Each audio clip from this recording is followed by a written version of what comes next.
ನಮಸ್ಕಾರ ಸ್ನೇಹಿತರೆ, ಎಲ್ಲರಿಗೂ ಸ್ಟಡಿ ರೇಸ್ ಕನ್ನಡ ಯೂಟ್ಯೂಬ್ ಚಾನಲ್ಗೆ ಸ್ವಾಗತ. ಸ್ನೇಹಿತರನ್ನ ಇವತ್ತಿನೊಂದು ವಿಡಿಯೋದಲ್ಲಿ ಜೂನ್ 12 ಮತ್ತು 13 ಒಂದು ಕನ್ನಡ ವರ್ಷನ ಸ್ಟಾರ್ಟ್ ಮಾಡೋಕ್ಕಿಂತ ಮುಂಚಿತವಾಗಿ ಯಾರಾದರೂ ನಮ್ಮ ಚಾನಲ್ಗೆ ಸಬ್ಸ್ಕ್ರೈಬ್ ಆಗಿಲ್ಲಂದ್ರೆ ಚಾನಲ್ನ ಸಬ್ಸ್ಕ್ರೈಬ್ ಮಾಡಿ, ಶೇರ್ ಮಾಡಿ, ಲೈಕ್ ಮಾಡಿ ಮತ್ತು ಬೆಲ್ ಐಕನ್ನ ಕ್ಲಿಕ್ ಮಾಡಿ. ಬಿಕಾಸ್ ನಾವು ವಿಡಿಯೋ ಅಪ್ಲೋಡ್ ಮಾಡಿದಾಗ ನಿಮಗೆ ಬೇಗನೆ ನೋಟಿಫಿಕೇಶನ್ ಬರುತ್ತೆ. ನೋಡಿ, ಮೊದಲನೇ ಪ್ರಶ್ನೆ ಅಂತ ಕೇಳಿದ್ರೆ, ಜಾಗತಿಕ ಲಿಂಗತ್ವ ಸಮಾನತೆ ಸೂಚ್ಯಂಕದಲ್ಲಿ ಭಾರತವು ಎಷ್ಟನೇ ಸ್ಥಾನ ಪಡೆದಿದೆ ಅಂತ ಪ್ರಶ್ನೆಯನ್ನ ಕೇಳಿದ್ದಾರೆ. ಅದಕ್ಕೆ ಸರಿಯಾಗಿರ್ತಕ್ಕಂಥ ಉತ್ತರ ದಟ್ ಈಸ್ ಎರಡನೇ ಆಪ್ಷನ್ 129 ಇದಕ್ಕೆ ಸರಿಯಾಗಿರ್ತಕ್ಕಂಥ ಉತ್ತರವಾಗಿದೆ. ನೋಡ್ರಿ, ಬಹಳ ಇಂಪಾರ್ಟೆಂಟ್ ಆಗಿರ್ತಕ್ಕಂಥ ಪ್ರಶ್ನೆ ಮತ್ತು ಬಹಳ ಇಂಪಾರ್ಟೆಂಟ್ ಆಗಿರ್ತಕ್ಕಂಥ ಟಾಪಿಕ್. ನಿಮ್ಮ ಮುಂದೆ ಬರ್ತಕ್ಕಂಥ ಎಲ್ಲಾ ಎಕ್ಸಾಮಿನೇಷನ್ ಅರ್ಥ ಆಯ್ತಾ, ಇರ್ರೆಸ್ಪೆಕ್ಟಿವ್ ಆಫ್ ಬೋರ್ಡ್ ಅಥವಾ ಕೆ ಎಕ್ಸಾಮಿನೇಷನ್ ಆಗಲಿ ಅಥವಾ KPSC ಎಕ್ಸಾಮಿನೇಷನ್ ಆಗಲಿ, ಸೊ ಅವುಗಳಲ್ಲಿ ಈ ಒಂದು ಪ್ರಶ್ನೆ ಕೇಳುವ ಸಂಭವನೀಯತೆ ಜಾಸ್ತಿ ಇದೆ. ಅರ್ಥ ಆಯ್ತಾ. ಲಿಂಗ ಸಮಾನತೆ ಅಂತ ಕರಿತೀವಿ ಅಥವಾ ಲಿಂಗತ್ವ ಸಮಾನತೆ ಅಂತಲೂ ಕೂಡ ಕರಿತೀವಿ. ಸೊ ಜೆಂಡರ್ ಇಕ್ವಾಲಿಟಿ ಇಂಡೆಕ್ಸ್ ಅಥವಾ ಜೆಂಡರ್ ಇಕ್ವಾಲಿಟಿ ಇಂಡೆಕ್ಸ್ ಅಂತ ಹೇಳ್ತೀವಿ. ಸೊ ಇದರ ಬಗ್ಗೆ ನಾವು ಹೇಳೋಕ್ಕಿಂತ ಮುಂಚಿತವಾಗಿ ಸ್ವಲ್ಪ ನಿಮಗೆ ಹಿನ್ನೆಲೆಯನ್ನು ಹೇಳ್ತಾ ಇದ್ದೀನಿ ನಾನು. ಹಿನ್ನೆಲೆ ಏನಂದ್ರೆ, ಸೊ ನಮ್ಮ ಒಂದು ಸುಮಾರು ವರ್ಷಗಳಿಂದ ನಾವು ಇತಿಹಾಸವನ್ನು ತೆಗೆದುಕೊಂಡಾಗ, ಓಲ್ಡ್ ಇತಿಹಾಸ ಅಥವಾ ನಾವು ನಮ್ಮ ಒಂದು ಭಾರತೀಯ ಇತಿಹಾಸವನ್ನು ತೆಗೆದುಕೊಂಡಾಗ ಫ್ರಮ್ ಋಗ್ವೇದಿಕ್ ಕಾಲ, ಪ್ರೀ ಋಗ್ವೇದಿಕ್ ಕಾಲದಿಂದ ಪೋಸ್ಟ್ ಋಗ್ವೇದಿಕ್ ಕಾಲದವರೆಗೆ ಇಲ್ಲಿವರೆಗೆ ನಾವು ಏನು ನೋಡ್ತಾ ಬಂದಾಗ, ಸೊ ಮಹಿಳೆಯರನ್ನ ಯಾವಾಗಲೂ ಒಂದು ತುಳಿತಕ್ಕೆ ಒಳಗಾಗಿದ್ದಾರೆ. ಸಾರ್ಥೈತ ದಲಿತರು ಸೇರಿಬಿಟ್ಟು ಮಹಿಳೆಯರು ಕೂಡ ತುಳಿತಕ್ಕೆ ಒಳಗಾಗಿದ್ದಾರೆ. ಸೊ ಮಹಿಳೆಯರಿಗೆ ಇಲ್ಲಿ ಇತಿಹಾಸ ಒಂದು ನಾವು ಸುಮಾರು ವರ್ಷಗಳಿಂದ ಏನಂದ್ರೆ ಒಂದು ಸಮಾನ ಅವಕಾಶಗಳು ಸಿಗ್ತಾ ಇಲ್ಲ. ಸೊ ಪುರುಷರಿಗೆ ಸಂಬಂಧಪಟ್ಟ ಹಾಗೆ ಪುರುಷರಿಗೆ ಕಂಪೇರ್ ಮಾಡಿದಾಗ ಮಹಿಳೆಯರಲ್ಲಿ ಆರ್ಥಿಕ ಪಾಲ್ಗೊಳ್ಳುವಿಕೆ ಯಾವ ಥರ ಇದೆ ಮತ್ತು ಶೈಕ್ಷಣಿಕ ಸಾಧನೆ ಪುರುಷರಿಗೆ ಸಂಬಂಧಪಟ್ಟ ಯಾವ ಥರ ಇದೆ, ಅವರ ಆರೋಗ್ಯ, ಆಮೇಲೆ ರಾಜಕೀಯ ಸಬಲೀಕರಣ, ಇವೆಲ್ಲ ಆಯಾಮಗಳಲ್ಲಿ ಏನು ಮಾಡಲಾಗುತ್ತಂದ್ರೆ ಮಹಿಳೆಯರು ಪುರುಷರಿಗೆ ಎಷ್ಟು ಸಮಾನರು ಅಂತ ಒಂದು ಡಿಸೈಡ್ ಮಾಡೋಕ್ಕೆ ಈ ಜೆಂಡರ್ ಇಕ್ವಾಲಿಟಿ ಇಂಡೆಕ್ಸ್ ಅನ್ನ ಬಿಡುಗಡೆ ಮಾಡಲಾಗುತ್ತೆ. ಅರ್ಥ ಆಯ್ತಾ. ಸೊ 2024ನೇ ಸಾಲಿನ ಈ ಇಂಡೆಕ್ಸ್ ಅನ್ನ ಬಿಡುಗಡೆ ಮಾಡಲಾಗಿದೆ. ಸೊ ಇದರಲ್ಲಿ ಏನೇನಿದೆ ಅಂತಕ್ಕಂಥದ್ರ ಬಗ್ಗೆ ನಾವು ಡಿಸ್ಕಷನ್ ಮಾಡ್ತಾ ಹೋಗೋಣ. ನೋಡಿ, ಜಾಗತಿಕ ಲಿಂಗತ್ವ ಸಮಾನತೆಗೆ ಸಂಬಂಧಿಸಿದ ಸೂಚ್ಯಂಕದಲ್ಲಿ ಭಾರತವು 2 ಸ್ಥಾನ ಕುಸಿತ ಕಂಡಿದ್ದು 129ನೇ ಸ್ಥಾನ ಪಡೆದುಕೊಂಡಿದೆ. This fact is very important. ಏನು ಇಂಪಾರ್ಟೆಂಟ್ ಅಂದರೆ, comparing with the last year ಅಥವಾ ಪ್ರೀವಿಯಸ್ ಇಯರ್ ಅಥವಾ ಪ್ರೀವಿಯಸ್ ಎಡಿಷನ್ಗೆ ಈ ಒಂದು ಜೆಂಡರ್ ಇಕ್ವಾಲಿಟಿ ಇಂಡೆಕ್ಸ್ ಅನ್ನು ನಾವು ಕಂಪೇರ್ ಮಾಡಿದಾಗ ಏನಾಗಿದೆ ಅಂದರೆ ನಮ್ಮ ರ್ಯಾಂಕು ಡಿಕ್ರೀಸ್ ಆಗಿದೆ. So it means the decrease ಆಗಿದೆ ಅಂದರೆ ನಾವು ಭಾಳ ದೂರ ಹೋಗಿದ್ದೀವಿ, ಅಂದರೆ ಅಂಕಿ ಹೆಚ್ಚಾಗಿದೆ ಅಂತ ಅರ್ಥ. 129ನೇ ಸ್ಥಾನ ಪಡೆದುಕೊಂಡಿದ್ದೀವಿ. ಇನ್ನು ಕಳೆದ ವರ್ಷ ಭಾರತ 127ನೇ ಸ್ಥಾನದಲ್ಲಿತ್ತು. ಲಾಸ್ಟ್ ಟೈಮ್ 127ನೇ ಸ್ಥಾನದಲ್ಲಿತ್ತು. ಈ ಬಾರಿ ಭಾರತ 129ನೇ ಸ್ಥಾನ ಪಡೆದುಕೊಂಡಿದೆ. 2 ಪ್ಲೇಸ್ ಏನಾಗಿದೆ, ಸ್ಲಿಪ್ ಆಗಿದೆ. ಐಸ್ಲ್ಯಾಂಡ್ ತನ್ನ ಅಗ್ರಸ್ಥಾನವನ್ನು ಉಳಿಸಿಕೊಂಡಿದೆ. ಜೆಂಡರ್ ಇಕ್ವಾಲಿಟಿ ಇಂಡೆಕ್ಸ್ ಅಲ್ಲಿ ಪ್ರಥಮ ಸ್ಥಾನ ಪಡೆದುಕೊಂಡ ದೇಶ ಯಾವುದಂದ್ರೆ ಐಸ್ಲ್ಯಾಂಡು. ಈ ವರದಿಯನ್ನ ವಿಶ್ವ ಆರ್ಥಿಕ ವೇದಿಕೆ ಬಿಡುಗಡೆ ಮಾಡಿದೆ. ಅರ್ಥ ಗೊತ್ತಿರಬೇಕು, ವರ್ಲ್ಡ್ ಎಕನಾಮಿಕ್ ಫೋರಂ ಅಂತ ಹೇಳ್ತೀವಿ. ವರ್ಲ್ಡ್ ಎಕನಾಮಿಕ್ ಫೋರಂ ಏನು ಮಾಡುತ್ತೆ, ಜೆಂಡರ್ ಇಕ್ವಾಲಿಟಿ ಇಂಡೆಕ್ಸ್ ಅನ್ನ ಬಿಡುಗಡೆ ಮಾಡುತ್ತೆ. ಈ ವರ್ಲ್ಡ್ ಎಕನಾಮಿಕ್ ಫೋರಂ ಅನ್ನು ನಾವು ವಿಶ್ವ ಆರ್ಥಿಕ ವೇದಿಕೆ ಅಂತ ಹೇಳ್ತೀವಿ. ಲಿಂಗತ್ವ ಅಥವಾ ಲಿಂಗ ಸಮಾನತೆ ಸೂಚ್ಯಂಕದಲ್ಲಿ ಫಿನ್ಲ್ಯಾಂಡ್ 2ನೇ ಸ್ಥಾನವನ್ನು ಪಡೆದುಕೊಂಡಿದೆ. ಪ್ರಥಮ ಸ್ಥಾನ ಪಡೆದಿದ್ದು ಐಸ್ಲ್ಯಾಂಡು, 2ನೇ ಸ್ಥಾನ ಪಡೆದಿದ್ದು ಫಿನ್ಲ್ಯಾಂಡ್. ಇಂಪಾರ್ಟೆಂಟ್ ಆಗಿರ್ತಕ್ಕಂಥ ವಿಷಯ. ಇನ್ನು ನಾರ್ವೆ, ನ್ಯೂಜಿಲ್ಯಾಂಡ್, ಸ್ವೀಡನ್ ಕ್ರಮವಾಗಿ 3ರಿಂದ 5ನೇ ಸ್ಥಾನದಲ್ಲಿವೆ. ಆಯ್ತಾ. 1ನೇ ಸ್ಥಾನದಲ್ಲಿ ಐಸ್ಲ್ಯಾಂಡು, 2ನೇ ಸ್ಥಾನದಲ್ಲಿ ನಿಮಗೆ ಹೇಳಿದ ಹಾಗೆ ಯಾವುದಂದ್ರೆ ಫಿನ್ಲ್ಯಾಂಡು, 2ನೇ ಸ್ಥಾನದಲ್ಲಿ ಫಿನ್ಲ್ಯಾಂಡು, 3ನೇ ಸ್ಥಾನದಲ್ಲಿ ನಾರ್ವೆ, 4ನೇ ಸ್ಥಾನದಲ್ಲಿ ನ್ಯೂಜಿಲ್ಯಾಂಡು, ಅರ್ಥಾಯ್ತಾ ನ್ಯೂಜಿಲ್ಯಾಂಡು, 5ನೇ ಸ್ಥಾನದಲ್ಲಿ ಸ್ವೀಡನ್. ಇದು ಗೊತ್ತಿರಬೇಕು, ಅಟ್ಲೀಸ್ಟ್ 5 ಸ್ಥಾನಗಳು. ಭಾರತ ಸ್ಥಾನ 129. ಬಿಡುಗಡೆ ಮಾಡ್ತಕ್ಕಂಥ ಸಂಸ್ಥೆ ವರ್ಲ್ಡ್ ಎಕನಾಮಿಕ್ ಫೋರಂ. ಅರ್ಥಾಯ್ತಾ. ದಕ್ಷಿಣ ಏಷ್ಯಾದಲ್ಲಿ ಬಾಂಗ್ಲಾದೇಶ್, ನೇಪಾಳ, ಶ್ರೀಲಂಕಾ, ಭೂತಾನ್ ಮತ್ತು ಭಾರತ ಕ್ರಮವಾಗಿ ಮೊದಲ 5 ಸ್ಥಾನಗಳನ್ನು ಪಡೆದಿವೆ.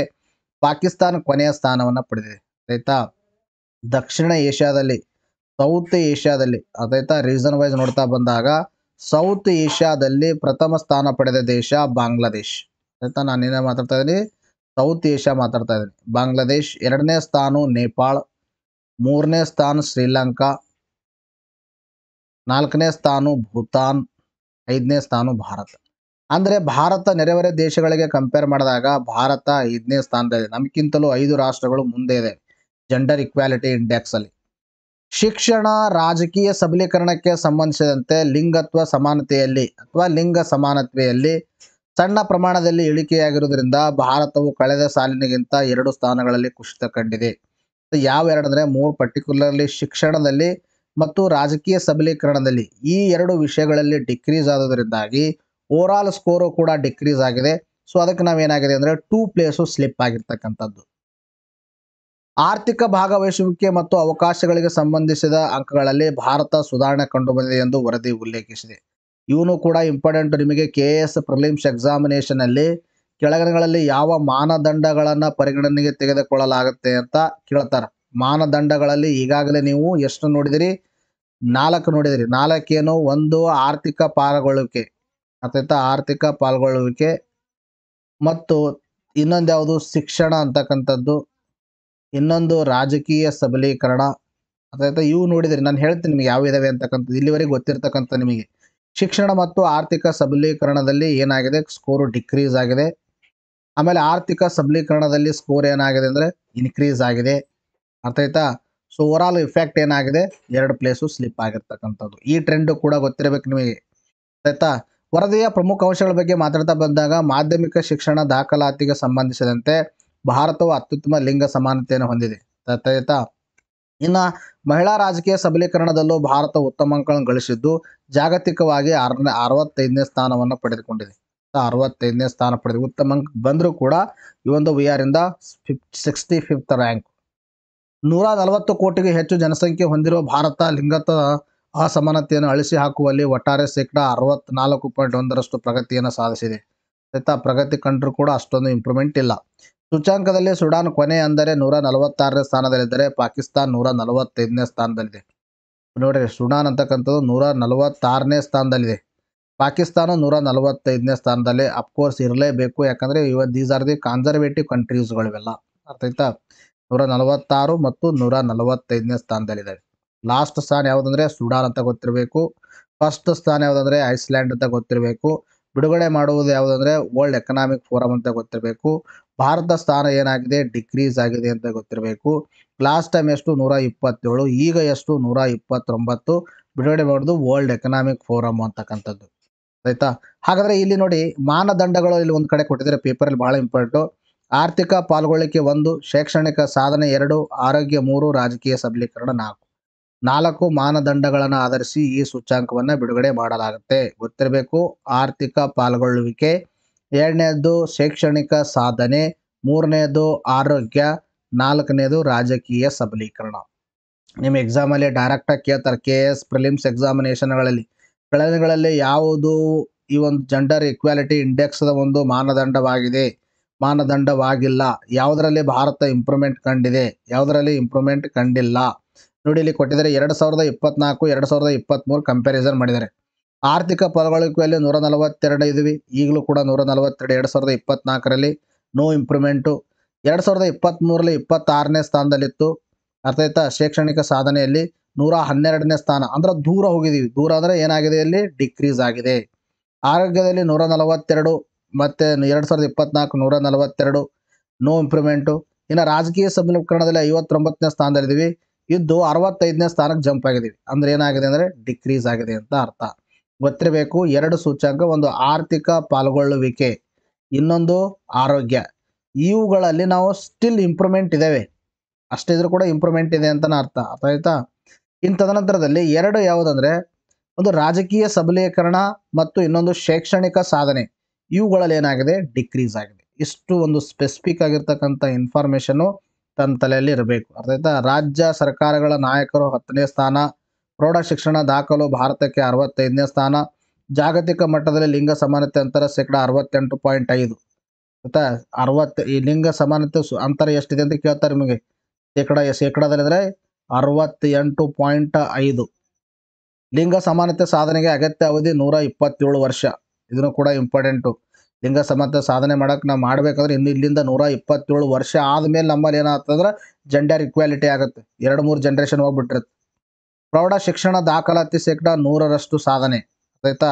ಪ್ರಾಥಮಿಕ ಶಿಕ್ಷಣ ದಾಖಲಾತಿಯನ್ನು ಭಾರತಕ್ಕೆ 89ನೇ ಸ್ಥಾನ. 89ನೇ ಸ್ಥಾನ, ಇದನ್ನು ಕೂಡ ಗೊತ್ತಿರಬೇಕು. ಆಯ್ತಾ? ಇಂಪಾರ್ಟೆಂಟ್.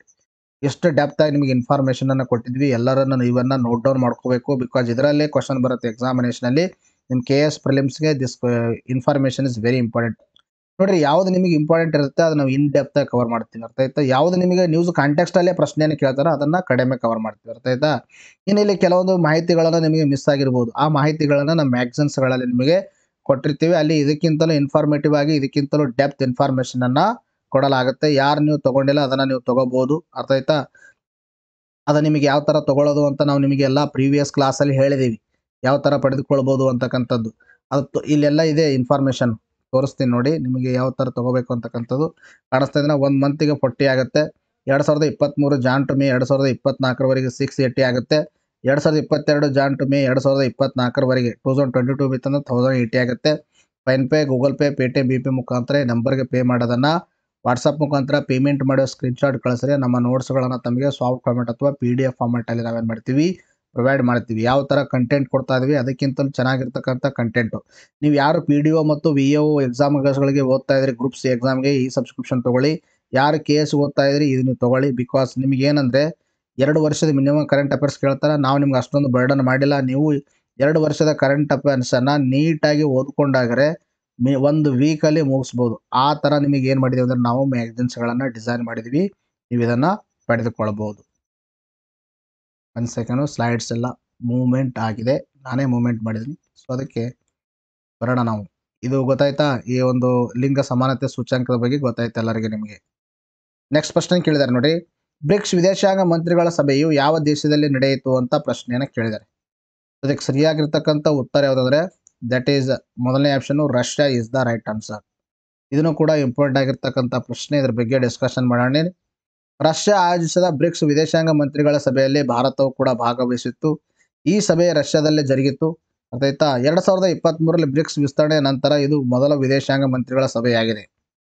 2023 ಏನಾಗಿದೆ, ಬ್ರಿಕ್ಸ್ ಏನಾಗಿದೆ, ಎಕ್ಸ್ಟೆಂಡ್ ಆಗಿದೆ. ಅಂದ್ರೆ ಕೆಲವೊಂದು ದೇಶಗಳು ಇದರಲ್ಲಿ ಸೇರ್ಪಡೆಯಾಗಿವೆ. ಬ್ರಿಕ್ಸ್ ಬಗ್ಗೆ ಮಾತಾಡ್ತಾ ಬಂದಾಗ 2001ರಲ್ಲಿ ಬ್ರಿಟಿಷ್ ಅರ್ಥಶಾಸ್ತ್ರಜ್ಞ ಜಿಮ್ ಓ'ನೀಲ್ ಬ್ರೆಜಿಲ್ ಅವ್ರೇನ್ ಮಾಡಿದಾರೆ ಅಂದ್ರೆ ಬ್ರೆಜಿಲ್, ರಷ್ಯಾ, ಭಾರತ ಮತ್ತು ಚೀನಾದ 4 ಉದ್ಯೋನ್ಮುಖ ಆರ್ಥಿಕಗಳನ್ನು ವಿವರಿಸಲು ಬ್ರಿಕ್ ಅಂತಕ್ಕಂಥ ಪದವನ್ನು ಬಳಸಿದ್ರು. ಯಾರು ಮೊದಲ ಪದವನ್ನು ಬಳಸಿದ್ದಾರೆ ಅಂತ ಕೇಳಿದ್ದಾರೆ. ಆಯ್ತಾ? ಇದನ್ನ 2006ರಲ್ಲಿ ಸ್ಥಾಪಿಸಲಾಯಿತು. ದಕ್ಷಿಣ ಆಫ್ರಿಕಾವನ್ನ ಡಿಸೆಂಬರ್ 2010ರಲ್ಲಿ ಬ್ರಿಕ್ಗೆ ಸೇರಲು ಆಹ್ವಾನವನ್ನು ಮಾಡಲಾಯಿತು. ನಂತರ ಬ್ರಿಕ್ಸ್ ಅಂತಕ್ಕಂಥದ್ದು ಇದರ ಸಂಕ್ಷಿಪ್ತ ರೂಪವಾಯಿತು. ಆಯ್ತಾ? ಗೊತ್ತಿರುವ ಹಾಗೆ ಇದೇನಂದ್ರೆ ಬ್ರಿಕ್ ಇತ್ತು. ನೆಕ್ಸ್ಟ್ ಏನಂದ್ರೆ ಅದು ಬ್ರಿಕ್ ಇದ್ದು ಏನಾಯ್ತು, ಬ್ರಿಕ್ಸ್ ಆಯ್ತು. ದಕ್ಷಿಣ ಆಫ್ರಿಕಾ ಸೇರ್ಪಡೆಯಿಂದ. ಅರ್ಥ ಆಯ್ತಾ? 2010ರಲ್ಲಿ ಸದಸ್ಯ ರಾಷ್ಟ್ರಗಳು ಬ್ರೆಜಿಲ್, ರಷ್ಯಾ, ಭಾರತ, ಚೀನಾ, ದಕ್ಷಿಣ ಆಫ್ರಿಕಾ. ಅರ್ಥ ಆಯ್ತಾ? ಇತ್ತೀಚೆಗೆ ಇದರದ್ದು ಸೇರ್ಪಡೆಗೊಂಡಿದ್ದಾವೆ. ಸೇರ್ಪಡೆಗೊಂಡಿರ್ತಕ್ಕಂಥ ರಾಷ್ಟ್ರಗಳು ಇಲ್ಲಿ ನಾನು ಆಗಿಲ್ಲ ಅಂದರೆ ಇಲ್ಲಿ ಟೈಪ್ ಮಾಡಿಲ್ಲ. ಸೊ ನಿಮಗೆ ಯಾರು ಕಮೆಂಟ್ ಸೆಕ್ಷನಲ್ಲಿ ಉತ್ತರವನ್ನು ತಿಳಿಸ್ತೀನಿ ನೋಡ್ತೀನಿ. ಸದಸ್ಯ ರಾಷ್ಟ್ರಗಳು ಬ್ರೆಜಿಲ್, ರಷ್ಯಾ, ಭಾರತ, ಚೀನಾ, ದಕ್ಷಿಣ ಅಮೆರಿಕಾವನ್ನು ಹೊರತುಪಡಿಸಿ ಇತರ ಸದಸ್ಯ ರಾಷ್ಟ್ರಗಳು ರೀಸೆಂಟಾಗಿ ಸೇರ್ಪಡೆಯಾಗಿದ್ದಾವೆ. ಅವು ಯಾವ್ಯಾವ ಅಂತಕ್ಕಂಥದ್ದು ಎಲ್ಲರೂ ಕಮೆಂಟ್ ಸೆಕ್ಷನಲ್ಲಿ ಉತ್ತರವನ್ನು ತಿಳಿಸಿ. ಅರ್ಥಾಯ್ತಾ? ಇಲ್ಲಿ ಹೊಸ ರಾಷ್ಟ್ರಗಳು ಸೇರ್ಪಡೆ ನಾನು ಮಾಡಿಲ್ಲ. ಇದು ಜಾಗತಿಕ ಜನಸಂಖ್ಯೆಗೆ 41%, ಜಾಗತಿಕ GDPಗೆ 24%, ಇನ್ನು ವ್ಯಾಪಾರಿಗೆ 16% ಕೊಡುಗೆ ನೀಡುತ್ತದೆ. 2014ರಲ್ಲಿ ಪೋರ್ಟ್ ಲೇಜರ್ನಲ್ಲಿ ನಡೆದ 6ನೇ ಬ್ರಿಕ್ಸ್ ಶೃಂಗಸಭೆಯಲ್ಲಿ ನಾಯಕರು ಹೊಸ ಅಭಿವೃದ್ಧಿ ಬ್ಯಾಂಕ್ ಸ್ಥಾಪಿಸುವ ಒಪ್ಪಂದಕ್ಕೆ ಸಹಿ ಹಾಕಿದರು. ನ್ಯೂ ಡೆವಲಪ್ಮೆಂಟ್ ಬ್ಯಾಂಕ್ ಅಥವಾ ಬ್ರಿಕ್ಸ್ ಬ್ಯಾಂಕ್ ಅಂತಾನು ಕೊಡ್ತೀವಿ. ಇದು ಸ್ಥಾಪನೆ ಆಗಿದ್ದು 2014ರಲ್ಲಿ. ಅರ್ಥಾಯ್ತಾ? 2014ರಲ್ಲಿ ಪ್ರಪೋಸ್ ಮಾಡಲಾಯಿತು ಏನೋ ಪೋರ್ಟ್ ಲೇಜರ್ದಲ್ಲಿ ನಡೆದಿರ್ತಕ್ಕಂಥ ಸಭೆಯಲ್ಲಿ.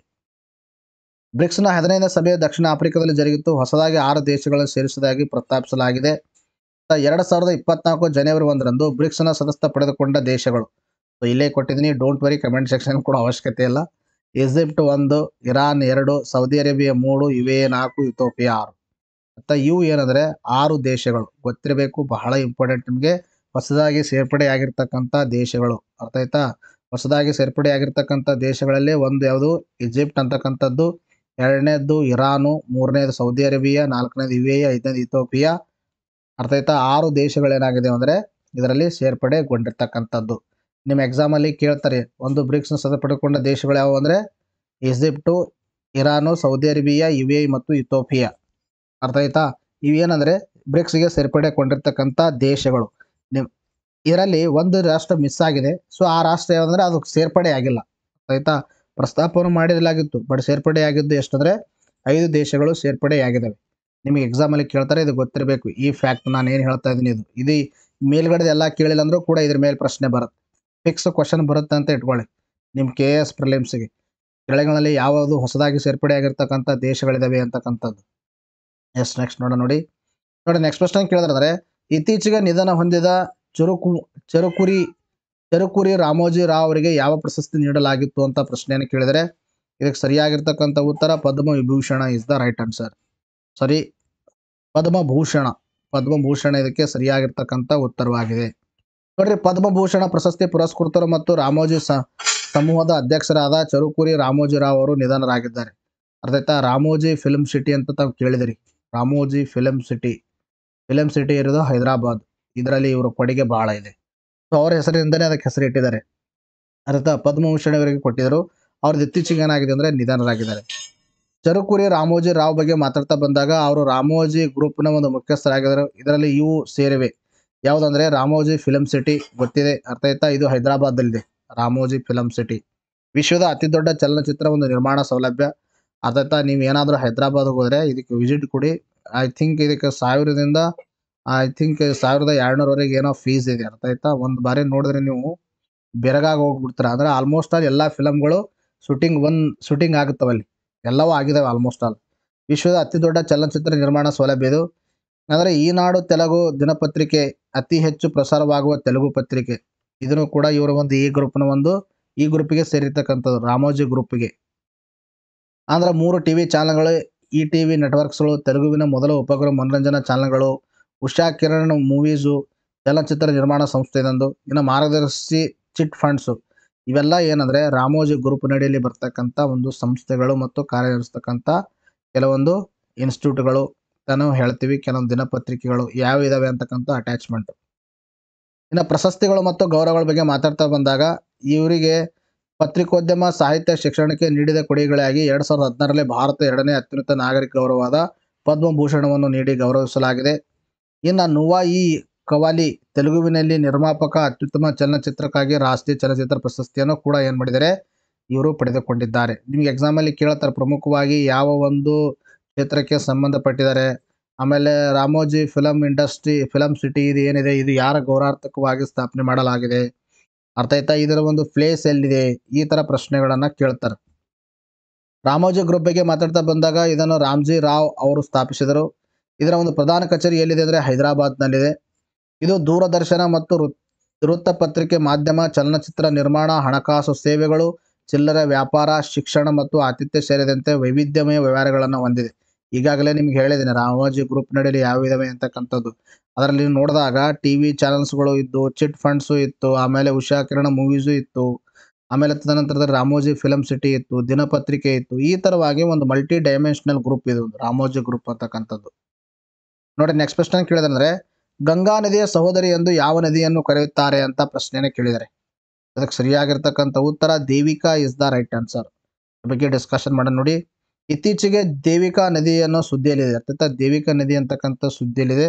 ಸೊ ಅದರ ಬಗ್ಗೆ ನಾವು ಡಿಸ್ಕಷನ್ ಮಾಡೋಣ ನೋಡಿ. ದೇವಿಕಾ ನದಿ ರಾಷ್ಟ್ರೀಯ ಯೋಜನೆ 2019ರಲ್ಲಿ ಪ್ರಾರಂಭವಾದ ಈ ಯೋಜನೆ ನಮಾಮಿ ಗಂಗಾ ಉಪಕ್ರಮದ ಮಾದರಿಯಲ್ಲಿದ್ದು, ಜಮ್ಮು ಮತ್ತು ಕಾಶ್ಮೀರದಲ್ಲಿ ಹರಿಯುತ್ತಿರುವ ದೇವಿಕಾ ನದಿಯನ್ನು ಪುನರುಜ್ಜೀವಗೊಳಿಸುವ ಯೋಜನೆಯಾಗಿದೆ. ಗೊತ್ತಿರಬೇಕು ನಿಮಗೆ. ಪ್ರಶ್ನೆ ಕೇಳ್ತಾರೆ, ನಾನು ಯಾವ ಥರ ಪ್ರಶ್ನೆಯನ್ನು ಕೇಳಿದ್ದೀನಿ ಅದೇ ಥರ ಕೇಳಬಹುದು ಎಕ್ಸಾಮಲ್ಲಿ. ಗಂಗಾ ನದಿಯ ಸಹೋದರಿ ನದಿ ಯಾವುದು ಅಂತ ಕೇಳಬಹುದು. ಆಮೇಲೆ ಈ ಒಂದು ದೇವಿಕಾ ನದಿ ರಾಷ್ಟ್ರೀಯ ಯೋಜನೆ ಯಾವಾಗ ಹಾಕ್ಕೊಳ್ಳಲಾಯಿತು ಅಂದರೆ 2019ರಲ್ಲಿ. ಇದರ ಪ್ರಮುಖ ಉದ್ದೇಶ ಜಮ್ಮು ಕಾಶ್ಮೀರದಲ್ಲಿ ಹರಿಯುತ್ತಿರುವ ನದಿಯ ಒಂದು ಪುನರುಜ್ಜೀವನವನ್ನು ಮಾಡೋದು. ಯಾವ ಥರ ನಾವು ಗಂಗಾ ನದಿಯನ್ನು ಒಂದು ಅಲ್ಲಿರ್ತಕ್ಕಂಥ ಪೊಲ್ಯೂಷನನ್ನು ಕಡಿಮೆ ಮಾಡೋಕ್ಕೂ ನಮಾಮಿ ಗಂಗಾ ಅಂತ ಏನು ಸ್ಟಾರ್ಟ್ ಮಾಡಿದ್ದೀವಿ. ಸೊ ಅದೇ ಥರನಾಗಿ ದೇವಿಕಾ ಒಂದು ನದಿಗೆ ಸಂಬಂಧಪಟ್ಟ ಹಾಗೆ ಜಮ್ಮು ಕಾಶ್ಮೀರದಲ್ಲಿ ಈ ಒಂದು ದೇವಿಕಾ ನದಿ ರಾಷ್ಟ್ರೀಯ ಯೋಜನೆಯನ್ನು ಹಾಕಿಕೊಳ್ಳಲಾಗಿದೆ. ಇದು ಉತ್ತರ ಭಾರತ ಮೊದಲ ನದಿ ಪುನರುಜ್ಜೀವನ ಯೋಜನೆಯಾಗಿದೆ. ಇಂಪಾರ್ಟೆಂಟು, ಉತ್ತರ ಭಾರತದ ಮೊದಲ ನದಿ ಪುನರುಜ್ಜೀವನ ಯೋಜನೆ. ಅರ್ಥ ಆಯ್ತಾ? ಇದು ಭಾರತ ಸರ್ಕಾರ ರಾಷ್ಟ್ರೀಯ ನದಿ ಸಂರಕ್ಷಣಾ ಯೋಜನೆಯ ಒಂದು ಭಾಗವಾಗಿದೆ. ಈ ಯೋಜನೆಯು ಕೇಂದ್ರ ಅನುದಾನಿತ ಯೋಜನೆಯಾಗಿದ್ದು, ಅರ್ಥ ಆಯ್ತಾ, ಸೆಂಟ್ರಲಿ ಸ್ಪಾನ್ಸರ್ಡ್ ಸ್ಕೀಮ್ ಅಂತ ನಾವು ಹೇಳ್ತೀವಿ. ದೇವಿಕಾ ನದಿಯು ದಡದಲ್ಲಿರುವ ಸ್ನಾನದ ಸ್ಥಳಗಳನ್ನು ಅಭಿವೃದ್ಧಿಪಡಿಸುವಿಕೆ, ಅತಿಕ್ರಮಣಗಳನ್ನು ತೆಗೆದುಹಾಕುವಿಕೆ, ಅಲ್ಲದಲ್ಲದೆ ನೈಸರ್ಗಿಕ ಜಲಮೂಲಗಳನ್ನು ಪುನಃಸ್ಥಾಪಿಸುವುದು ಮತ್ತು ಜಲಾಯನ ಪ್ರದೇಶಗಳನ್ನು ಅಭಿವೃದ್ಧಿಪಡಿಸುವುದು ಈ ಯೋಜನೆಯ ಮುಖ್ಯ ಗುರಿಗಳಾಗಿವೆ. ಆಯ್ತಾ? ಜಲಾಯನ ಮೂಲಗಳನ್ನು ಪುನಃಸ್ಥಾಪಿಸಿಗೊಳಿಸುವುದು, ಅಲ್ಲಿರ್ತಕ್ಕಂಥ ಸ್ನಾನದ ಪಾಟ್ಗಳನ್ನು ಅಭಿವೃದ್ಧಿಪಡಿಸೋದು, ಅತಿಕ್ರಮಣವನ್ನು ತೆಗೆದುಹಾಕುವುದು ಈ ಒಂದು ಯೋಜನೆಯ ಪ್ರಮುಖ ಉದ್ದೇಶವಾಗಿರ್ತಕ್ಕಂಥದ್ದು. It is one of the centrally sponsored scheme launch in 2019 focusing on to the Devika river in Jammu and Kashmir. Jammu ಕಾಶ್ಮೀರದಲ್ಲಿ ಫೋಕಸ್ ಅನ್ನ ಮಾಡ್ತಾರೆ. ದೇವಿಕಾ ನದಿ ಬಗ್ಗೆ ಮಾತಾಡ್ತಾ ಬಂದಾಗ ಇದನ್ನು ಗಂಗಾ ನದಿಯ ಸಹೋದರಿ ಎಂದು ಪರಿಗಣಿಸಲಾಗುತ್ತದೆ ಮತ್ತು ಇದು ಹೆಚ್ಚಿನ ಧಾರ್ಮಿಕ ಮಹತ್ವವನ್ನು ಹೊಂದಿದೆ. ಇದು ಜಮ್ಮು ಕಾಶ್ಮೀರದ ಉಧಂಪುರ್ ಜಿಲ್ಲೆಯಲ್ಲಿ ನೆಲೆಸಿರುವ ಪವಿತ್ರ ಸುಧಾ ಮಹಾದೇವ ದೇವಸ್ಥಾನ ತಟದಲ್ಲಿ ಕಂಡುಬರುತ್ತದೆ. ಎಕ್ಸಾಮ್ ಅಲ್ಲಿ ಕೇಳ್ತಾರೆ ನಿಮಗೆ, ಶುದ್ಧ ಮಹಾದೇವ ದೇವಸ್ಥಾನ ಎಲ್ಲಿ ಯಾವ ನದಿಯ ದಡದಲ್ಲಿ ಕಂಡುಬರುತ್ತೆ ಅಂತ. ಅರ್ಥ ಆಯ್ತಾ? ಇದು ದೇವಿಕಾ ನದಿ ದಡದಲ್ಲಿ ಕಂಡುಬರುತ್ತೆ. ಇದು ಪಶ್ಚಿಮ ಪಂಜಾಬ್ ಕಡೆಗೆ ಹರಿದು ಅಲ್ಲಿ ರಾವಿ ನದಿಯೊಂದಿಗೆ ವಿಲೀನಗೊಳ್ಳುತ್ತದೆ. ಇದನ್ನು ಕೇಳಬಹುದು, ಯಾವ ನದಿಯೊಂದಿಗೆ ವಿಲೀನಗೊಳ್ಳುತ್ತದೆ ಅಂತಕ್ಕಂಥದ್ದು. ಯಾವ ನದಿಯ ಸಹೋದರಿ ಅಂತ ಕರಿತೀವಿ ಅಂತಕ್ಕಂಥದ್ದು ಕೂಡ ಪ್ರಶ್ನೆಯನ್ನು ಕೇಳಬಹುದು. ಸೊ ನಿಮಗೆ ಕರೆಂಟ್ ಅಫೇರ್ಸ್ ಅನ್ನ ಜಿಯೋಗ್ರಾಫಿಗೆ ಲಿಂಕ್ ಮಾಡಿ ಪ್ರಶ್ನೆಯನ್ನು ಕೇಳ್ತಿರ್ತಾರ. ಆ ಸಂದರ್ಭದಲ್ಲಿ ನಾನು ಕೊಟ್ಟಿರ್ತಕ್ಕಂಥ ಇನ್ಫಾರ್ಮೇಶನ್ ನಿಮಗೆ ಏನಾಗುತ್ತೆ, ಹೆಲ್ಪ್ ಆಗುತ್ತೆ. ಹಲವೆಡೆ ಕಾಣಿಸಿಕೊಂಡು ಮಾಯವಾಗುವುದರಿಂದ ದೇವಿಕಾಳವನ್ನು ಗುಪ್ತ ಗಂಗಾ ಎಂದು ಕೂಡ ಕರಿತೀವಿ. ಹಲವೆಡೆ ಒಂದ್ ಬಾರಿ ಅನ್ನೋದು ಇಲ್ಲಿ ಕಾಣಿಸ್ಕೊಳ್ಳುತ್ತೆ, ನೆಕ್ಸ್ಟ್ ಇದಾಗುತ್ತೆ, ಮುಳುಗಿ ಹೋಗುತ್ತೆ ನದಿ, ಮುಂದೆ ಕಾಣಿಸುತ್ತೆ, ಮತ್ತೆ ಮುಳುಗಿ ಹೋಗುತ್ತೆ. ಸೊ ಈ ಕಾರಣದಿಂದಾಗಿ ಇದಕ್ಕೆ ಗುಪ್ತ ಗಂಗಾ ಅಂತಾನೂ ಕೂಡ ಕರಿತೀವಿ. ಈ ದೇವಿಕಾ ನದಿಗೆ ಗುಪ್ತ ಗಂಗಾ ಅಂತ ಕರಿತೀವಿ, ಗಂಗಾ ನದಿಯ ಸಹೋದರಿ ಅಂತ ಕರಿತೀವಿ. ಅರ್ಥ ಆಯ್ತಾ? ನೋಡಿ ನೆಕ್ಸ್ಟ್ ಪ್ರಶ್ನೆ ಕೇಳಿದ್ರೆ ಅಂದ್ರೆ ಜ್ಯೋತಿರ್ಮಠ ಎಲ್ಲಿ ಕಂಡು ಬರುತ್ತದೆ ಅಂತ ಪ್ರಶ್ನೆಯನ್ನು ಕೇಳಿದ್ದಾರೆ. ಅದಕ್ಕೆ ಸರಿಯಾಗಿರ್ತಕ್ಕಂಥ ಉತ್ತರ ಯಾವುದಂದ್ರೆ ದಟ್ ಈಸ್ ಎರಡನೇ option, Uttarakhand is the right answer. ನೋಡ್ರಿ, ಜೋಶಿ ಮಠ ಏನು ಮುಂದೆ ಜ್ಯೋತಿರ್ಮಠ ಅಂತ ಮರುನಾಮಕರಣವನ್ನ ಮಾಡಿದ್ದಾರೆ. ನಾವೆಲ್ಲ ಜ್ಯೋತಿರ್ಮಠನ ಅಂತ ಓದ್ತಿದ್ವಿ, ಬಟ್ ಅದು ಅಧಿಕೃತವಾಗಿ ಇರಲಿಲ್ಲ. ಉತ್ತರಾಖಂಡದ ಒಂದು ಚಮೋಲಿ ಜಿಲ್ಲೆಯ ಒಂದು ಜೋಶಿ ಮಠ ತಹಸೀಲ್ ಅನ್ನ ಜ್ಯೋತಿರ್ಮಠ ಎಂದು ಮರುನಾಮಕರಣ ಮಾಡುವ ಉತ್ತರಾಖಂಡ ಸರ್ಕಾರದ ಒಂದು ಪ್ರಸ್ತಾವನೆಗೆ ಕೇಂದ್ರ ಸರ್ಕಾರ ಏನ್ ಮಾಡಿದೆ, ಅನುಮೋದನೆಯನ್ನ ನೀಡಿರ್ತಕ್ಕಂಥದ್ದು. ಸಿಎಂ ಪುಷ್ಕರ್ ಸಿಂಗ್ ಧಾಮಿ ಅವರು ಚಮೋಲಿ ಜಿಲ್ಲೆಯ ಒಂದು ಪಾಟ್ ಪಟ್ಟಣದಲ್ಲಿ ಕಳೆದ ವರ್ಷ ನಡೆದ ಕಾರ್ಯಕ್ರಮ ಒಂದರಲ್ಲಿ ಹೆಸರು ಬದಲಾವಣೆ ನಿರ್ಧಾರವನ್ನು ಪ್ರಕಟಿಸಿದರು. ಅದರ ಅನುಗುಣವಾಗಿ ಪ್ರಸ್ತಾವನೆಯನ್ನು ತಯಾರಿಸಿ ಕೇಂದ್ರ ಸರ್ಕಾರಕ್ಕೆ ಕಳಿಸಲಾಗಿತ್ತು. ಈಗ ಅದಕ್ಕೆ ಏನ್ ಮಾಡಲಾಗಿದೆ ಅಂದ್ರೆ ಅನುಮೋದನೆಯನ್ನ ನೀಡಲಾಗಿರ್ತಕ್ಕಂಥದ್ದು ಮತ್ತು ಕೇಂದ್ರ ಸರ್ಕಾರನೂ ಕೂಡ ಏನ್ ಮಾಡಿದೆ, ಒಪ್ಪಿಗೆ ಸೂಚಿಸ್ತಕ್ಕಂಥದ್ದು. ಆದಿ ಶಂಕರಾಚಾರ್ಯ 8ನೇ ಶತಮಾನದಲ್ಲಿ ಸ್ಥಾಪಿಸಿದ 4 ಮಠಗಳಲ್ಲಿ ಒಂದು ಉತ್ತರಾಖಂಡದಲ್ಲಿದೆ. ಅರ್ಥ ಆಯ್ತಾ? ಹಾಗಾದ್ರೆ ಆದಿ ಶಂಕರಾಚಾರ್ಯ ಸ್ಥಾಪಿಸಿದ 4 ಮಠಗಳು ಶಾರದಾ ಪೀಠ ಶೃಂಗೇರಿ ಅರ್ಥ ಆಯ್ತಾ ಕರ್ನಾಟಕದಲ್ಲಿದೆ. ಇನ್ನು ಜ್ಯೋತಿರ್ಮಠ ಉತ್ತರಾಖಂಡದಲ್ಲಿದೆ. ಇನ್ನು ಕಾಳಿಕಾ ಮಠ ದ್ವಾರಕಾ ಇದು ಗುಜರಾತ್ದಲ್ಲಿದೆ. ಇನ್ನು ಗೋವರ್ಧನ ಪೀಠ ಪುರಿ ಇದು ಒಡಿಶಾದಲ್ಲಿದೆ. ಅರ್ಥ ಆಯ್ತಾ? 4 ಪೀಠಗಳು ಕೊಟ್ಟಿದ್ದಾರೆ ನಿಮಗೆ ಒಂದಿಸ್ ಬರೆದಲ್ಲಿ KPSCಯಲ್ಲಿ. ಅರ್ಥ ಆಯ್ತಾ? ಜ್ಯೋತಿರ್ಮಠ, ಶಾರದಾ ಮಠ, ಕಾಳಿಕಾ ಮಠ ಮತ್ತು ಗೋವರ್ಧನ ಪೀಠ ಇವುಗಳನ್ನ ಎಲ್ಲವೂ ನೀವು ಹೊಂದಿಸಿ ಬರೆಯಿರಿ ಅಂತ ಪ್ರಶ್ನೆ ಕೇಳಿದ್ದಾರೆ. ಸೊ ಆ ಸಂದರ್ಭದಲ್ಲಿ ಹೆಲ್ಪ್ ಆಗುತ್ತೆ. ಸುಮಾರು ಬಾರಿ ಕೇಳಿದರೆ ತಲೆಯಲ್ಲಿರ್ಬೇಕಿದು.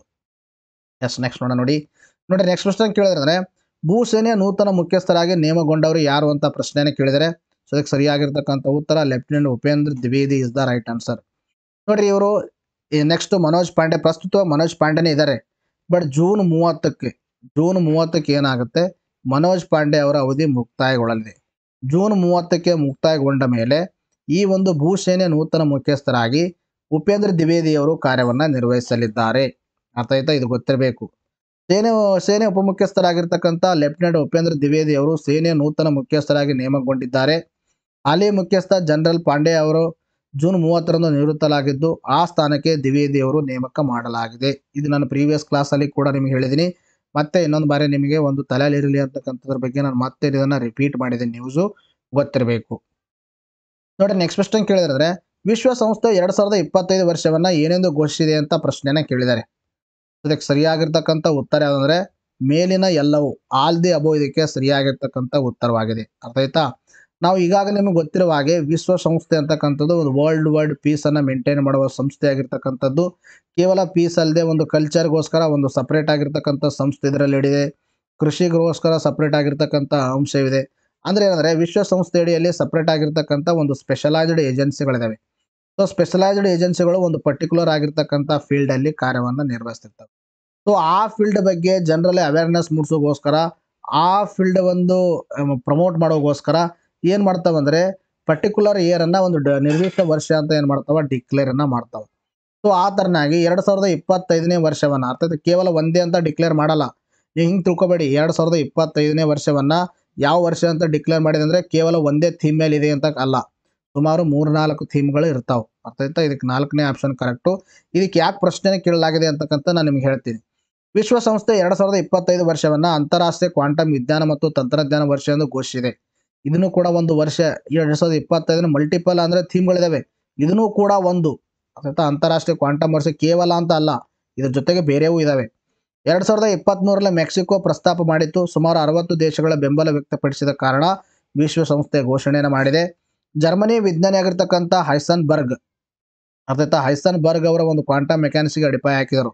ಫಸ್ಟ್ ಈ ಒಂದು ಕ್ವಾಂಟಮ್ ಮೆಕ್ಯಾನಿಕ್ಸ್ ಅಂತಕ್ಕಂಥದ್ರ ಬಗ್ಗೆ ಅಡಿಪಾಯ ಹಾಕಿದವರು ಅಂದರೆ ಜರ್ಮನಿ ವಿಜ್ಞಾನಿ ಆಗಿರ್ತಕ್ಕಂಥ ಹೈಸನ್ಬರ್ಗ್. ಈ ಹೈಸನ್ಬರ್ಗ್ ಅವರ ಒಂದು ಅನ್ಸರ್ಟನಿಟಿ ಪ್ರಿನ್ಸಿಪಲ್ ಇಂದಾಗಿ ಕ್ವಾಂಟಮ್ ಮೆಕ್ಯಾನಿಕ್ಸ್ ಅಲ್ಲಿ ಬಹಳ ಒಂದು ಖ್ಯಾತಿಯನ್ನು ಪಡೆಯಿತು. ಅದರಿಂದನೇ ಒಂದು ಈ ಕ್ವಾಂಟಮ್ ಮೆಕ್ಯಾನಿಕ್ಸ್ ಬೆಳೀತು. ಸೊ ಆ ಒಂದು ತತ್ವದಿಂದಾಗಿ ಇವರಿಗೆ ನೊಬೆಲ್ ಪ್ರಶಸ್ತಿನೂ ಕೂಡ ನೀಡಲಾಗಿದೆ. ಇವ್ರ ಹೆಸರು ಗೊತ್ತಿರಬೇಕು, ಹೈಸನ್ಬರ್ಗು. ಕ್ವಾಂಟಮ್ ಮೆಕ್ಯಾನಿಕ್ಸ್ ಬಗ್ಗೆ ಅಂದರೆ ಗೊತ್ತಿರಬೇಕು. ಆಮೇಲೆ ಅಂತಾರಾಷ್ಟ್ರೀಯ ಕ್ವಾಂಟಮ್ ವಿಜ್ಞಾನ ಮತ್ತು ತಂತ್ರಜ್ಞಾನ ವರ್ಷ ಅಂತ ಯಾವಾಗ ಘೋಷಣೆ ಮಾಡಿದೆ? 2025ನೇ ವರ್ಷ. ನಾನು ನಿಮಗೆ ನೆಕ್ಸ್ಟ್ ಏನು ಹೇಳ್ತೀನಿ ಅಂದರೆ, ಈ ಯುನೈಟೆಡ್ ನೇಷನ್ದು ವಿಶ್ವಸಂಸ್ಥೆ ಒಂದು ವೆಬ್ಸೈಟಿಂದಲೇ ತೆಗೆದುಕೊಂಡಿದ್ದೀನಿ. ಇದು ಇಂಟರ್ನ್ಯಾಷನಲ್ ಇಯರ್ಗಳು ಏನೇನು ಘೋಷಣೆ ಮಾಡಿದ್ದಾರೆ ಅಂತಕ್ಕಂಥದ್ದು. 2027 international year of sustainable and resilient tourism ಅಂತಕ್ಕಂಥದ್ದು. ಅರ್ಥ ಆಯ್ತಾ? 2026 international year of women farmers ಅಂತಕ್ಕಂಥದ್ದು. 2026 ಮತ್ತೆ ಇನ್ನೊಂದು international year of volunteers for sustainable development ಅಂತಕ್ಕಂಥದ್ದು. 2026ರಲ್ಲಿ 3 ಇದಾವೆ. International year of range lands and pastoralist ಅಂತಕ್ಕಂಥದ್ದು. ಅರ್ಥ ಇದನ್ನು ಕೂಡ ಗೊತ್ತಿರಬೇಕು. ಇನ್ನು 2025 ಇಂಟರ್ನ್ಯಾಷನಲ್ ಇಯರ್ ಆಫ್ ಕಾರ್ಪೊರೇಟ್ಸ್ ಅಂತಕ್ಕಂಥದ್ದು. International year of glacials preservation ಅಂತಕ್ಕಂಥದ್ದು 2025. 2025 ಮತ್ತೆ international year of peace and trust. ಇವೆಲ್ಲ ಗೊತ್ತಿರಬೇಕು ನಿಮಗೆ. 2025ರಲ್ಲಿ ಏನೇನಂತ ಘೋಷಣೆ ಮಾಡಿದ್ದಾರೆ. ಆಮೇಲೆ 2026, 2027 ಇವೆಲ್ಲ ಗೊತ್ತಿರಬೇಕು. 2024 ಇಂಟರ್ನ್ಯಾಷನಲ್ ಇಯರ್ ಆಫ್ ಕ್ಯಾಮೆಲಿಡ್ಸ್ ಅಂತಕ್ಕಂಥದ್ದು. ಇದು ಬಹಳ important. 2023 international year of dialogues as a guarantee of piece ಅಂತಕ್ಕಂಥದ್ದು. ಇನ್ನು 2023ರಲ್ಲಿ ಇನ್ನೊಂದಿದೆ, ಇಂಟರ್ನ್ಯಾಷನಲ್ ಇಯರ್ ಆಫ್ ಮಿಲೇಟ್ಸ್. ಅರ್ಥ ಆಯ್ತಾ? ಇನ್ನು 2022 international year of sustainable mountain development. 2022 international year of basic science for sustainable development. Next 2022ರಲ್ಲಿ ಇನ್ನೊಂದು international year of glass. Next international year for artisanal fisheries and aquaculture 2022. ಇನ್ನು 2021 ನೋಡಿ, international year of peace and trust. Next international year of creative economy for sustainable development. 2028 international year of fruits and vegetables. ಮತ್ತೆ 2021 international year of elimination of child labour. ಇವೆಲ್ಲ ಏನಂದರೆ ಈ ಒಂದು ವಿಶ್ವಸಂಸ್ಥೆ ಘೋಷಣೆ ಮಾಡಿರ್ತಕ್ಕಂಥ ವರ್ಷಗಳು. ಅದಾಯ್ತಾ? ಯಾವ ವರ್ಷವನ್ನು ಏನಂತ ಘೋಷಣೆ ಮಾಡಿದೆ ಅಂತ ನೀವೇನು ಮಾಡ್ಕೋಬೇಕಂದ್ರೆ 2025ರಲ್ಲಿ ಯಾವು, 2026ರಲ್ಲಿ ಯಾವು, 2023ರಲ್ಲಿ ಯಾವು, 2022, 2021 ಇವೆಲ್ಲವನ್ನು ನೀವು ಇದರಲ್ಲಿ 3 ಇದ್ದಾವೆ, ಇದರಲ್ಲಿ 3 ಇದ್ದಾವೆ, ಇದರಲ್ಲಿ 2 ಇದ್ದಾವೆ. ಸೊ ಇದರಲ್ಲಿ 3, 4 ಇದ್ದಾವೆ. ಸೊ ಇದರಲ್ಲಿ 4, 5 ಇದ್ದಾವೆ. ಇವೆಲ್ಲ ನೀವು ಬ್ಯಾಟ್ ಹಾಕಬೇಕು. ಬಿಕಾಸ್ ನಿಮಗೆ ಎಕ್ಸಾಮಲ್ಲಿ ಕೇಳ್ತಾರೆ ಯಾವುದು 2025ರಲ್ಲಿ ಘೋಷಣೆ ಮಾಡಿದೆ, ಯಾವುದು ಘೋಷಣೆ ಮಾಡಿಲ್ಲ ಅಂತ. ಆ ಸಂದರ್ಭದಲ್ಲಿ ಹೆಲ್ಪ್ ಆಗುತ್ತೆ ನೋಡಿ. ನೆಕ್ಸ್ಟ್ ಏನಿದೆ, ಒಲ್ಲಾನ್ಸದ ಮೊದಲನೇ ಪ್ರಶ್ನೆ. ಇತ್ತೀಚೆಗೆ ಭಾರತೀಯ ನೌಕಾಪಡೆ ಮೊದಲ ಮಹಿಳಾ ಹೆಲಿಕಾಪ್ಟರ್ ಪೈಲಟ್ ಆದವರು ಯಾರಾದರೆ? ಅನಾಮಿಕಾ ಬಿ ರಾಜೀವ್ ಅವರು. ಇತ್ತೀಚೆಗೆ ಪ್ರೇಮ್ ಸಿಂಗ್ ತಮಾಂಗ್ ಯಾವ ಹಿಮಾಲಯ ರಾಜ್ಯದ ಮುಖ್ಯಮಂತ್ರಿಯಾಗಿದ್ದಾರೆ? ಸಿಕ್ಕಿಮು. ಈಗಾಗಲೇ ಡಿಸ್ಕಷನ್ ಮಾಡಿದ್ವಿ ಪ್ರೀವಿಯಸ್ ಕ್ಲಾಸಲ್ಲಿ. ಇತ್ತೀಚೆಗೆ ಅಪರೂಪದ 4 ಕೊಂಬಿನ ಹುಲ್ಲೆಯನ್ನು, ಅಂದರೆ ಹುಲಿ ಅಲ್ಲ, ಹುಲ್ಲೆಯು ಆಂಟಿಪೋಲ್ಸ್ ಅಂತ ಕರಿತೀವಿ, ಮಧ್ಯಪ್ರದೇಶದ ಯಾವ ಹುಲಿ ಸಂರಕ್ಷಿತ ಪ್ರದೇಶದಲ್ಲಿ ಮೊದಲ ಬಾರಿ ಕಾಣಿಸಿಕೊಂಡಿದೆ ಅಂದರೆ? ಸೊ ಇದಕ್ಕೆ ಸರಿಯಾಗಿರ್ತಕ್ಕಂಥ ಉತ್ತರ ವಿರಂಗನ ದುರ್ಗಾವತಿ ಹುಲಿ ಸಂರಕ್ಷಿತ ಪ್ರದೇಶ. ಯಾವ ದೇಶ ತನ್ನ ಹೊಸ ಡೀಪ್ ಸ್ಟ್ಯಾಂಡ್ ಆಫ್ ದಿ ದೀರ್ಘ ಶ್ರೇಣಿಯ ವಾಯು ಉಡಾವಣೆ ಬ್ಯಾಲಿಸ್ಟಿಕ್ ಕ್ಷಿಪಣಿ ಏರ್ ಲೋರಾ ಅನ್ನ ಅನಾವರಣಗೊಳಿಸಿದರೆ? That is Israel. AMICDK water challenge 4.0 ಇತ್ತೀಚೆಗೆ ಸುದ್ದಿಯಲ್ಲಿ ಕಂಡು ಬಂದಿದೆ. ಇದು ಯಾವ ಸಂಸ್ಥೆ ಉಪಕ್ರಮವಾಗಿದೆ ಅಂದರೆ? ನೀತಿ ಆಯೋಗ. ಗೊತ್ತಿರಬೇಕು, ಇಂಪಾರ್ಟೆಂಟ್, ಎಕ್ಸಾಮಲ್ಲಿ ಡೈರೆಕ್ಟ್ ಆಗಿ ಕೇಳ್ತಾರ. ಇವತ್ತಿಗೆ ವಿಡಿಯೋನ ಮುಗಿಸೋಣ, ಮತ್ತೆ ಮುಂದಿನ ವಿಡಿಯೋದಲ್ಲಿ ಭೇಟಿಯಾಗೋಣ. Thank you friends, take care, bye by.